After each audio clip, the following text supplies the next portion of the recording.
Hello everyone, कैसे हैं आप लोग। आई होप आप सब लोग बहुत अच्छे होंगे और अपना हर तरह से पूरा ख्याल भी रखते होंगे। जैसा कि हम लोग पैसिव वॉइस सीख रहे हैं, हमने प्रेजेंट इंडेफिनिट टेंस को बहुत अच्छे से समझा। आज हम सब लोग प्रेजेंट कंटीन्यूअस टेंस का पैसिव वॉइस बहुत ध्यान से समझेंगे। ये भी हर यूज ओवर टेंस की तरह बहुत ज़्यादा इंपॉर्टेंट है, लेकिन उतना ही ज़्यादा ईजी भी है। आइए देखते हैं, एक बार में आएगा। आप मेरे साथ लिखते रहिए, समझते रहिए अच्छे से, और हर एक पॉइंट को अच्छे से नोट कीजिएगा प्लीज़, ध्यान से देखिएगा। आइए देखते हैं। जैसा कि आप सब लोग जानते हो, मैं एक बार हिंदी में भी बोल देता हूँ। इस टेंस का पैसिव वॉइस बनाते समय आप लोग प्लीज़ कॉपी खोल लीजिए, अपनी पेन ले लीजिए साथ में और अच्छे से नोट कीजिए। मैं हिंदी में भी डेफिनेशन लिखवा ही देता हूँ, उसके बाद में पैटर्न दूंगा, फिर ढेर सारे एग्जाम्पल दूंगा, तो पक्का आना तय है। पहले आप नोट कीजिए अच्छे से।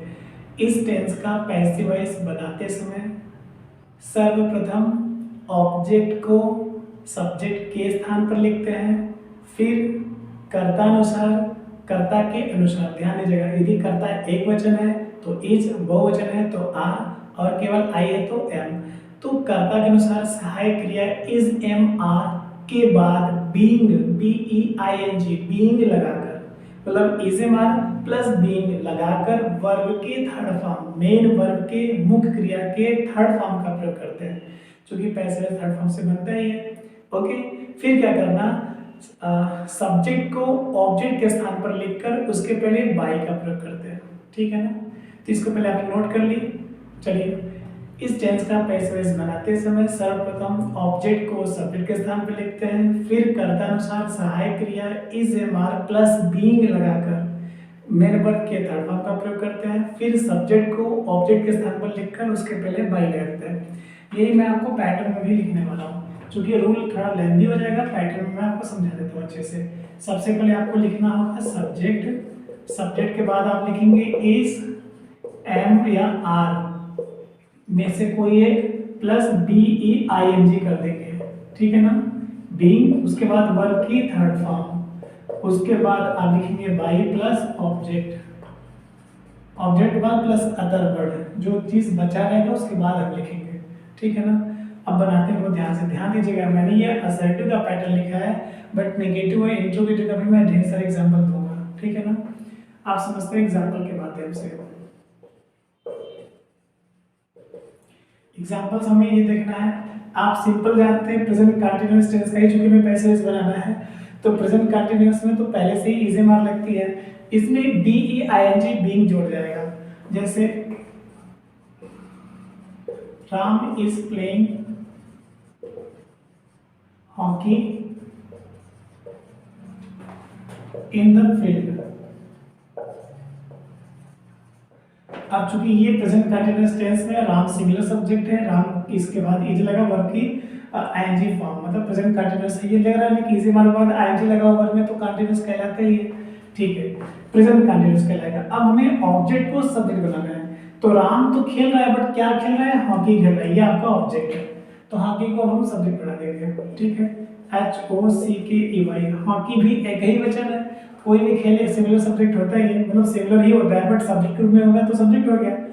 तो हॉकी इज, अब आपने क्या लिखा, सब्जेक्ट के बाद is, am, are plus being, तो सब्जेक्ट आपका, चूंकि ऑब्जेक्ट ये था तो सब्जेक्ट हॉकी ही होगा। उसके बाद एक वचन था इसलिए इज, फिर बीइंग लगाकर, ठीक है ना, बीइंग लगाकर वर्ब की थर्ड फॉर्म, तो प्ले था आपका, प्ले का थर्ड फॉर्म होगा प्लेड, सिर्फ एक लगा देंगे थर्ड फॉर्म हो जाएगा, ओके ना। सो हॉकी इज बीइंग प्लेड। अब किसके द्वारा खेला जा रहा है, राम के द्वारा, तो आपने लिखा बीइंग, वर्ब की थर्ड फॉर्म प्लेड भी हो गया।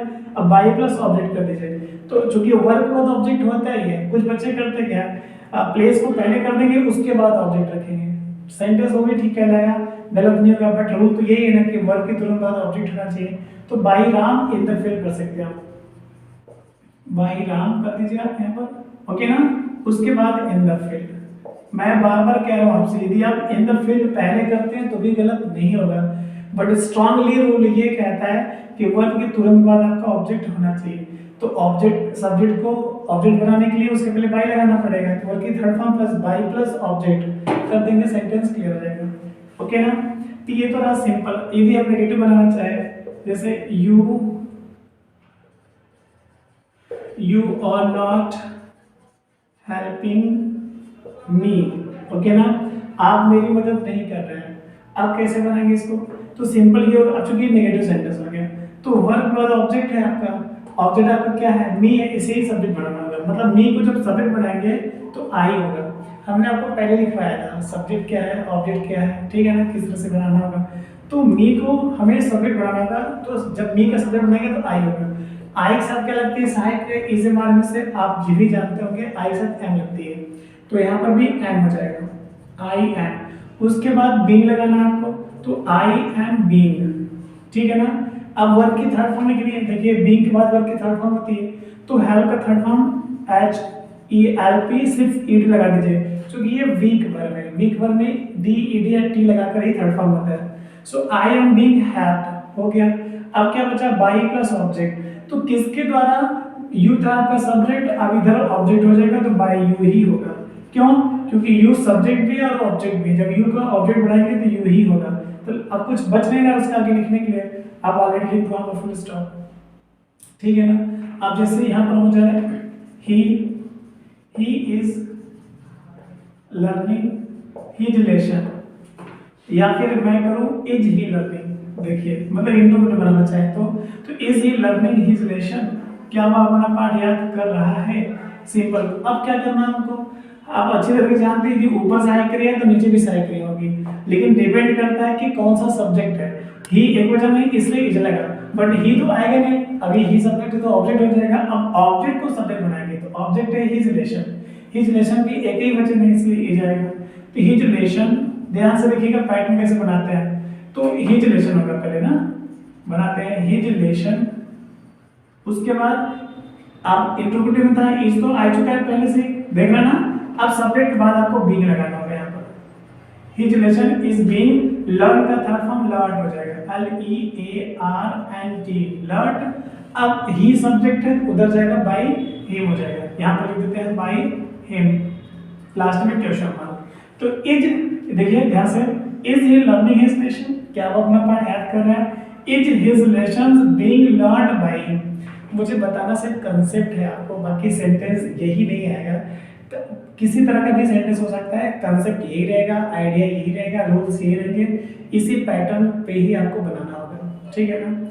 और भी हो सकता है, अब इंट्रोगेटिव रूल 2 की भी बात करें, देखिए जैसे हाउ, व्हेन, वेयर, हुज, हुम, व्हिच, व्हाट, कुछ भी हो सकता है। तो यदि हम एक मस्त का रूल अभी दिमाग में है, जैसे यदि हम व्हाट को बनाएं तो what are they doing, learning, eating, कुछ भी हो सकता है। व्हाट आर दे ईटिंग, चलिए वे क्या खा रहे हैं, ठीक है ना। यदि आ जाए यहाँ पर इन द गार्डन, चलिए वे बगीचे में क्या खा रहे हैं, कुछ लोग लेके जाते हैं कुछ खाने के लिए, बट क्लियर नहीं क्या खा रहे हैं, करना कैसे होगा, ध्यान दीजिएगा। जब भी आप पैसिव वॉइस बना रहे हैं और उस सेंटेंस में व्हाट शब्द का प्रयोग किया गया है, तो व्हाट को ही हम ऑब्जेक्ट मानते हैं। क्या मानते हैं, ऑब्जेक्ट, क्योंकि व्हाट के साथ कभी भी ऑब्जेक्ट का प्रयोग होता ही नहीं है।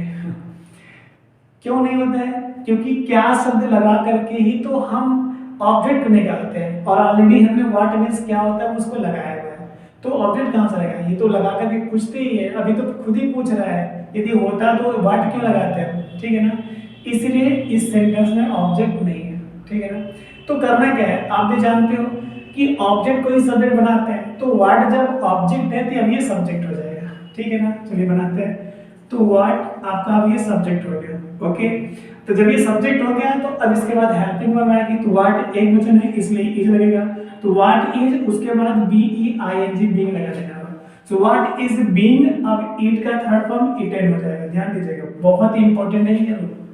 अक्सर बच्चे कंफ्यूज होते हैं, व्हाट में ऑब्जेक्ट ढूंढने लगते हैं, ऑब्जेक्ट होता ही नहीं है, तो फिर प्लेस को ही ऑब्जेक्ट बना देते हैं। फिलहाल मैंने बताई है कि आपको प्लेस को भी ऑब्जेक्ट बना के बना सकते हैं, ठीक है ना, 3 तरह से बन जाएगा, ये तो बड़ी चीज नहीं है। बट रूल ये है कि जब व्हाट नहीं है पहले तो कोशिश करो ऑब्जेक्ट को ही ढूंढो आप। तो क्वेश्चन वर्ड है आपका व्हाट यदि रहेगा तो उसे ही हम ऑब्जेक्ट मानते हैं, फिर ऑब्जेक्ट ही सब्जेक्ट होता है, आप जानते हो, तभी सब्जेक्ट हो गया। जब सब्जेक्ट हो गया तो हेल्पिंग वर्ब, फिर बीइंग वर्ब की थर्ड फॉर्म, ओके ना। So what is being eaten, अब बाय देम, चलिए वर्ब की थर्ड फॉर्म के बाद ऑब्जेक्ट लिख देना, तो ये सब्जेक्ट था दे, अब इधर आएगा ऑब्जेक्ट हो जाएगा them. So what is being eaten bye them in the garden, उतार दीजिए प्लेस इन द गार्डन। आ रहा समझ में, बोलिए लास्ट में क्वेश्चन मार्क भी रहेगा क्योंकि इंक्लूड सेंटेंस है। देखिए कितना ज़्यादा आसान था। अब हम यदि और भी अंदर जाएं कि इंट्रोगेटिव वर्ड लगाएं, तो हमने आपको बताया था हु भी आपका क्वेश्चन वर्ड है। क्या है? हु सब्जेक्ट भी होता है। अब हु के बाद इज लगा है तो हु एक वचन है। अब हु के बाद यदि आर लगा है तो इसका मतलब हु आपका बहुवचन है। कैसे?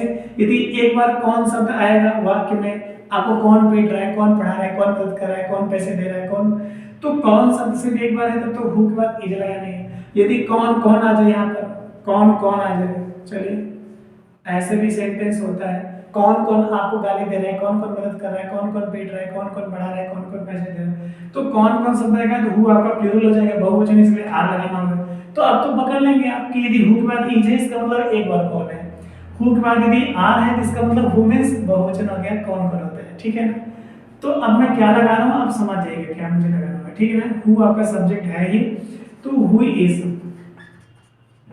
Waiting for me at the gate.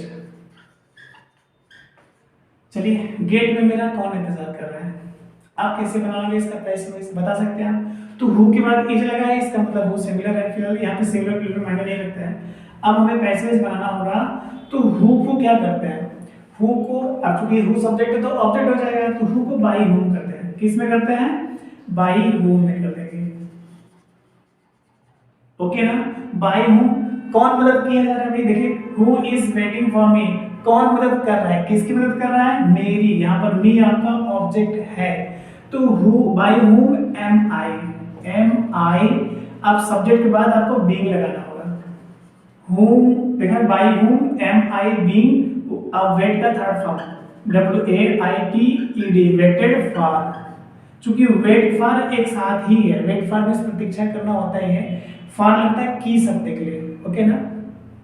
तो वहां पर वो फॉर रहेगा। So by whom am I being waited for at the gate, आप उतार दीजिए एट द गेट। अब आप सोच रहे हैं बाई को लास्ट में लिखते हैं वर्ब के बाद, तो पहले क्या हो गया, तो ध्यान समझिएगा हु को बाई हुम पहले इसलिए करते हैं क्योंकि यदि हम बाद में करेंगे तो सेंटेंस मेरा असर्टिव हो जाएगा। ठीक है ना? हमको जब एक्टिव वाइज इंट्रोगेटिव है तो पैसिव वाइज को भी इंट्रोगेटिव बनाने हैं, इसलिए हु को बाई हुम पहले करते हैं। ओके ना? तो आई होप आपको ये समझ में आया होगा। आप जल्दी से नोट कीजिए, भी बहुत ढेर सारी चीजें बची है, वो सब कुछ बताना मुझे, जल्दी से नोट कीजिए आप इसे। यदि आप जल्दी से नोट करेंगे तो मैं कुछ एग्जांपल और देना चाहूँगा, है वो बहुत ज़्यादा इंपॉर्टेंट, आपको जानना बहुत ज़रूरी है। जल्दी से आप नोट कर लीजिए, मैं आप कुछ देर के लिए वेट कर लेता हूँ। यदि आप ऊपर को नोट कर चुके हैं तो मैं आगे बढ़ूँ। अभी आपने देखा हु को आपने बाई हु में बदला। अब यदि पहले से ही हु दिया हुआ यहाँ पर, whom are you, यहाँ दे कुछ भी हो सकता है, whom are you greeting, calling कुछ भी हो सकता है, मैं calling कर देता हूँ यहाँ पर। इसका मतलब whom are you calling, आप किसे बुला रहे हैं।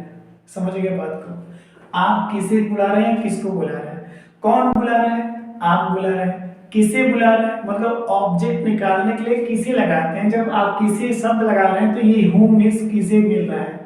अब ये whom आपका ऑब्जेक्ट है, क्योंकि जब हु सब्जेक्ट होता है तो हु का ही तो ऑब्जेक्ट हुम होता है। यदि यहाँ पर हु है तो बाई हुम कर देंगे। अब मतलब हुम पहले से दिया है तो यहाँ पर सब्जेक्ट के रूप में हु लिखेंगे, जबकि जब ये ऑब्जेक्ट है तो सब्जेक्ट हो जाएगा। तो हुम का ऑब्जेक्ट हु होता है, यहाँ पर हुम है, ये हु है। ओके ना?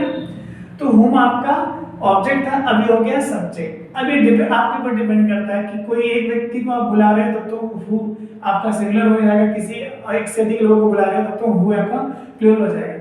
तो मैं यहाँ पर किसी एक व्यक्ति की समझ करके हु के बाद इज लगा देता हूँ, हु इज। अब बीइंग लगा के वर्ब की third form, who is being, verb की थर्ड फॉर्म क्या होगा, कार्ड। अब यू सब्जेक्ट था तो बाई यू हो जाएगा। यहाँ पर थोड़ा सा अजीब लगेगा आपको ये जान करके, बट ऐसे भी बनता है सेंटेंस और आपके हर बड़े एग्जाम में ये पूछता है। अभी तक मैंने देखा है कि इवन पीसीएस एग्जामिनेशन तक भी मैंने इस तरह के क्वेश्चंस देखे हैं। प्लीज माइंडेड बहुत ध्यान से देखिए। ओके ना? अब यदि एक सेंटेंस और बात करें, ध्यान रखिएगा, how many students are playing कर देते हैं, सिंपल, प्लेइंग हॉकी, क्रिकेट कर देते हैं, simple. How many students are playing cricket. इसका मतलब कितने बच्चे क्रिकेट खेल रहे हैं। कौन खेल रहा है, कितने बच्चे। ध्यान दीजिएगा, जब प्रश्नवाचक शब्द ही सब्जेक्ट बन जाए, क्वेश्चन वर्ड ही सब्जेक्ट बन जाए, तो क्या करना, सब्जेक्ट को तो ऑब्जेक्ट बनाते ही है। तो how many students are playing cricket करना, कितने बच्चे क्रिकेट खेल रहे हैं, कौन खेल रहा है, कितने बच्चे, आपका ये सब्जेक्ट हो गया, ठीक है ना। अब ये सब्जेक्ट हो गया इतना बड़ा, तो सब्जेक्ट को ऑब्जेक्ट बनाते हैं, तो मतलब हाउ मेनी स्टूडेंट्स यदि सब्जेक्ट है तो ये बाद में तो जाएंगे नहीं, है ना, ये बाद में तो जाएगा नहीं कि बाद में करेंगे तो बाई हाउ मेनी स्टूडेंट्स बाद में करेंगे, सेंटेंस असर्टिव हो जाएगा। हमें इंट्रोगेटिव ही बनाए रखना है, इसलिए हाउ मेनी स्टूडेंट्स को बाई हाउ मेनी स्टूडेंट्स पहले करना पड़ेगा। बाई हाउ मेनी स्टूडेंट्स,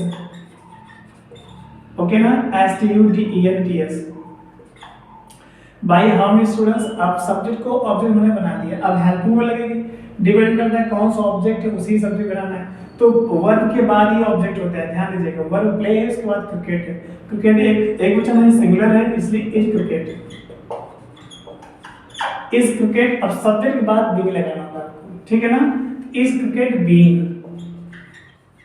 पढ़िए, by how many students is cricket being, verb की थर्ड फॉर्म, प्ले का थर्ड फॉर्म होता है प्लेड। अब लास्ट में क्वेश्चन मार्क बाय नहीं लगेगा, क्यों, क्योंकि जो बाय था वो पहले ही आ चुका है, ठीक है ना, आ रहा समझ में। तो चूंकि ये सब्जेक्ट था इसलिए मैंने इसको ऑब्जेक्ट बना दिया। अब इसको हम इरेज कर देते हैं, नीचे वाला भी शायद आप नोट कर चुके होंगे, ओके ना। आप समझते रहिए, एक एक पॉइंट को अच्छे से नोट कीजिए, प्लीज कोई लापरवाही नहीं कीजिएगा। जितना जल्दी से नोट करेंगे, जितने अच्छे समझेंगे, उतने आपके लिए बेहतर होगा। ध्यान दीजिएगा, यदि कॉन्टिन्यूअस का ट्रांसलेशन में कोई बोलना हो, यदि कोई बोल दे आया, कोई पूछे, कहीं ट्रांसलेट करना पड़े आपको, हिंदी में लिखा हो तो कैसे करेंगे, जैसे इस दुकान में किताबें बेची जा रही है, इस तरह से बनेगा। इस दुकान में किताबें बेची जा रही है। जाता है, जाती है, जाते हैं, तो प्रेजेंट इंडिफिनिट टेंस की पहचान होगी। पढ़ाया जाता है, लिखाया जाता है, सुनाया जाता है, हंसाया जाता है, बुलाया जाता है, खिलाया जाता है, आ जाता है, ई जाती है, ए जाता है, पहचान रहेगा। इसमें देखिए, ई जा रही है, ए जा रही है, मतलब बेची जा रही है, खिलाई जा रही है, बैठाई जा रही है, पढ़ाई जा रही है, पढ़ाया जा रहा है, लिखाया जा रहा है। तो मतलब आ ई ए की मात्रा होगी, लास्ट में जा रहा है, जा रही है, जा रहे करके पहचान रहेगा। ये प्रेजेंट कंटीन्यूअस टेंस की पहचान। देखिए, होता नहीं है कि ऑफिशियली लिखा नहीं है, कोई प्रोफेशनली कहीं मैंने पढ़ा नहीं, बट मुझे ऐसा लगता है कि इस तरह से आप पहचान कर सकते हो, ओके ना। तो बनाओगे कैसे आप, यदि इस तरह से ट्रांसलेशन लिखा हो तो आप कॉन्टिन्यूअस तो समझो, बट पैसिव वॉइस है, ये ध्यान देना पड़ेगा आपको। तो इस दुकान में किताबें बेची जा रही है, क्या बेची जा रही है, किताबें, ये आपका ऑब्जेक्ट है, इसे सब्जेक्ट बना देंगे। तो सब्जेक्ट बनाने के लिए आपको सबसे पहले लिखना होगा किताबें बहुवचन है, बुक्स आर। अब रूल आपको लर्न होना चाहिए, ध्यान होना चाहिए कि इसे मार के बाद बीइंग लगा के थर्ड फॉर्म करते हैं। सो बुक्स आर, उसके बाद बीइंग लगाना ही होगा आपको। बुक्स आर बीइंग, अब बेची जा रही, बेचना क्या होता है, सेल, सेल का third form sold. So books are being sold, कहां, इस दुकान पर ना, इन दिस शॉप कर सकते हैं, इन दिस शॉप या at this shop, from this shop हो सकता है, ठीक है ना। इस दुकान से, इस दुकान पर, इस दुकान में, आप जिस तरह से भी समझना चाहो, लास्ट में आपको फुल स्टॉप लगाना है, जो कि असर्टिव सेंटेंस आ रहा है ना। देखिए, उस गरीब आदमी की हर दिन मदद की जा रही है या किया जा रहा है, किया जा रहा है। अब किसके द्वारा किया जा रहा है ये नहीं पता है, बट ये पैसिव वॉइस है, आपको बनाना है सिंपल, ठीक है ना। किसकी मदद किया जा रहा है भाई, उस गरीब आदमी की, यही आपका ऑब्जेक्ट है, अब इसे ही बना देना होगा सब्जेक्ट, ठीक है ना। चूंकि पैसिव वॉइस में ऑब्जेक्ट भी सब्जेक्ट बनाते हैं, आप जानते हैं, तो कैसे बनाना आपको, दैट पुअर, ओके ना, पुअर मैन। अब चूंकि दैट का प्रयोग दूर की एक वस्तु के लिए था, सिंगुलर सब्जेक्ट माना जाएगा, इसलिए इज लगाना है। So that poor man, is के बाद बीइंग लगाना पड़ेगा, ध्यान दीजिएगा, being, that poor man is being. अब मदद की जा रही है ना, जा रहा है, जा, ध्यान दीजिएगा, जा रहा है, जा रही है, जा रहा है शब्द के लिए गो में आईएनजी नहीं लगाना है, उसके पहले जो क्रिया है, बेची जा रही है, मदद किया जा रहा है, लिखाया जा रहा है, पढ़ाया जा रहा है, दिया जा रहा है, आपको इसका वर्ब का थर्ड फॉर्म लगाना होगा ना। तो मदद किया जा रहा है, क्या होगा, हेल्प। हेल्प होता है ये, ईडी लगा के हेल्प कर देंगे। That poor man is being helped. अब क्या बचा, हर दिन बचा, टाइम, एवरी डे कर दीजिए आप, लास्ट में फुल स्टॉप। अब नहीं किया रहा है तो that poor man is not being help हो सकता है, क्या शब्द पहले आती तो वही इज पहले आ जाता, प्रश्नार्थक शब्द बीच में होती तो उसकी वजह सबसे पहले करते। समझ में आ रहा है आपको, आप गेट कर पा रहे हैं अच्छे से मैं कहना क्या चाहता हूँ। तो मुझे जो स्पेशल के रूप में बताना था वो ये, क्वेश्चन वर्ड जब प्रश्नार्थक शब्द ही सब्जेक्ट बन जाए तो आपको करना क्या है, उसे इंट्रोगेटिव बनाए रखने के लिए बाई का प्रयोग पहले ही करना पड़ेगा। तो यदि हु सब्जेक्ट है तो बाई हुम पहले करेंगे, how many, how much, whose, which भी यदि सब्जेक्ट हो जाए तो उसे भी पहले ही लिखना पड़ेगा। आप यदि समझ पा रहे हैं तो मैं एक एग्जांपल और भी दे दूं, बट स्पेस नहीं है, इरेज कर दो, ऊपर वाला आपने नोट कर लिया होगा, देखता हूं एक एग्जांपल मैं दे देता हूं, ध्यान से देखिए, मैं इसे इरेज कर दे रहा हूं, ठीक, ध्यान से समझिएगा, है सारी चीजें बहुत ज्यादा इंपॉर्टेंट, थोड़ा सा कंसंट्रेट आपको होना है, बहुत कठिन नहीं है डियर। अब बनाएंगे इसको कैसे, ध्यान से देखिएगा, जैसे whose brother is giving you money कर दीजिए यहाँ, ध्यान दीजिएगा, मतलब मेन जब ऑब्जेक्ट लास्ट में आएगा तो टू लगा देंगे, ठीक है ना। अब बनाएंगे कैसे, ध्यान दीजिएगा, इसको भी दो तरह बना सकते हैं, मतलब चूंकि दो दो ऑब्जेक्ट है ना, दोनों को सब्जेक्ट बना सकते हैं आप। अब सब प्रॉब्लम ये कि सब्जेक्ट इसमें क्या है, तो whose brother is giving you money, किसका भाई आपको पैसे दे रहा है, कौन दे रहा है, किसका भाई दे रहा है, पैसे देने का काम कौन कर रहा है, किसी का भाई है वो पैसे दे रहा है, तो whose brother ही सब्जेक्ट है, तो सब्जेक्ट को ये ऑब्जेक्ट बनाते हैं, तो by whose brother लास्ट में करेंगे तो ये अफर्मेटिव हो जाएगा ना, हमको इंट्रोगेटिव ही बनाए रखना है, इसलिए by whose brother पहले करेंगे।